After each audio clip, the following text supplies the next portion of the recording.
Kirsten from urbanjane.co. Let's talk a little bit about HA, hypothalamic amenorrhea, missing periods, but more specifically, why the recovery plan, eat more, exercise less, is not working for you. So I get that a lot of time.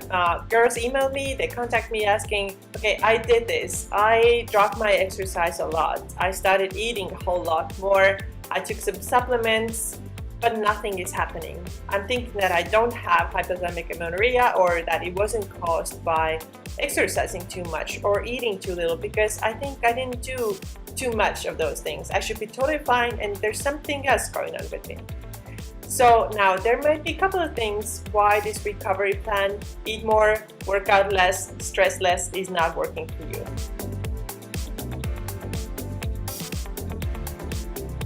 Number one is that you were just being super impatient. Let's talk about exercise first. I know that it feels really hard to stop exercising, but you've been doing this for as long as you remember, maybe, or maybe that was the thing that helped you to lose a lot of weight and finally feel like super awesome in your skin.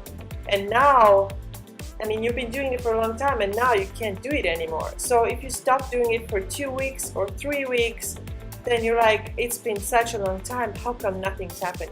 But this is too soon. It's not going to happen as quickly. The fastest recovery from HA that I have seen happened in 6 weeks, but for most of us, it takes months.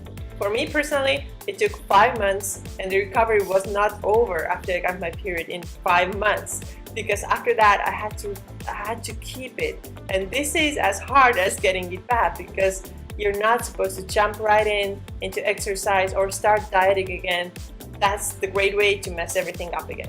So you have to be patient to get your period back and then keep it. So I would say at least a couple of months, 2 or 3 months.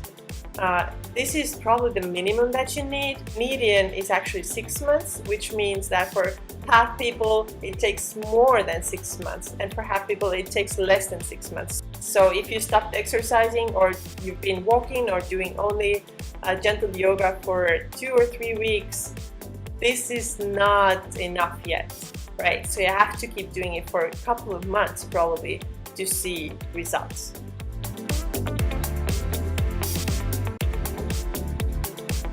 Number 2, food.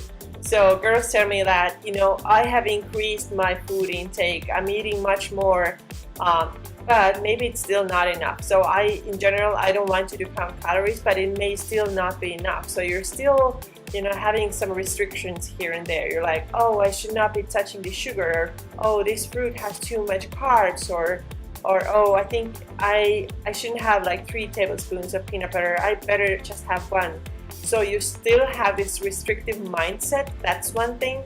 And the second thing is that you've been impatient again. So even if you've been eating like 2,500 calories, changes don't happen in 14 days, 21 days, even 30 days. They just don't happen as quickly.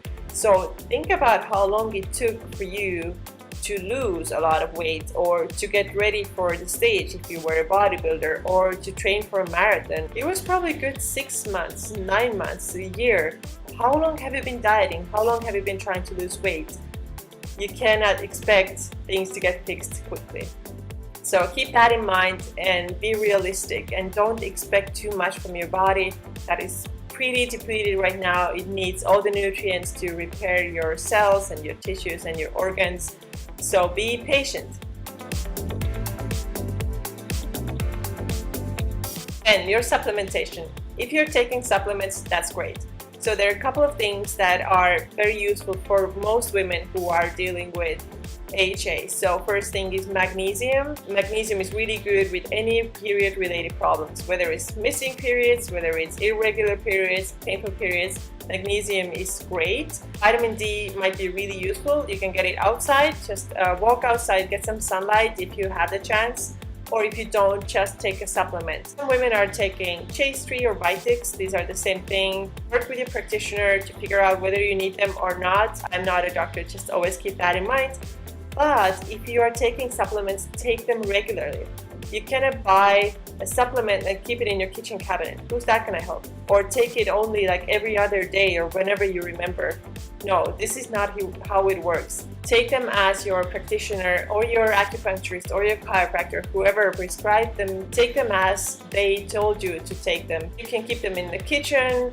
Like, I don't know what you have for breakfast, but maybe you cook some eggs, so you put them right next to your stove top so you can see them. If you have to take them with food, they're always there, so you never forget to take them. You have to be consistent. How's your mindset? I actually think this is the cornerstone of everything. You may be eating well, you may be exercising less, but if in your mind you're still so concerned, so worried, how much weight am I gonna gain? I'm gonna let myself to gain only up to, I don't know, 140 pounds, but no more. Or what are other people thinking? Do they think I got fat? Do they think I get lazy?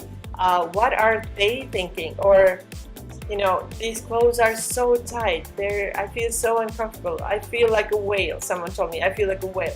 So this talk in your head is not helping you at all. It's only making things worse. So I really want you to get in the mindset where you're totally fine with whatever happens. Forget about numbers, forget about calories, forget about your weight, forget about what other people might think of you, because you don't even know if what you think is true, right? This is not your problem what they think. You cannot control it anyway. You may be the fittest person in the world, and they may still have their own opinion on it, and you cannot affect it. The only thing you can affect is your own mindset. You have to get in the place where you're totally chill with whatever happens and just let it go. Just let it go. It's the only way to actually recover, to give yourself permission to eat what you want, to move the way you want, keeping it moderate still, and just accepting whatever comes, right? You have to be fine with it. And for me, this has been the biggest mindset shifter, just being okay the way I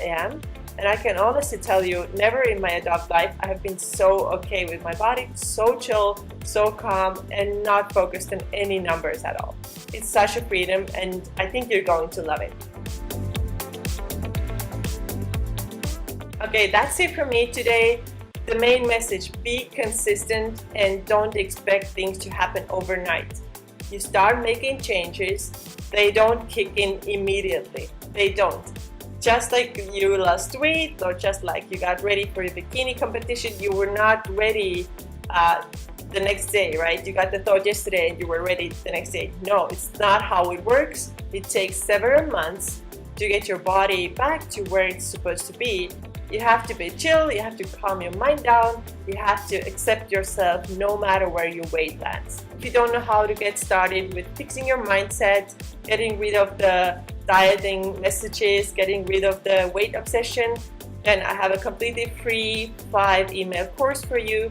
I'm going to put the link in the comments below. It's called Strengthen Your Mindset Muscle, and I think you're going to find it really helpful. Okay, that's it from me today. I hope this was helpful, and let me know if you have any questions. Contact me at any time, urbanjane.co/contact, and I will talk to you soon. Thank you, and bye-bye.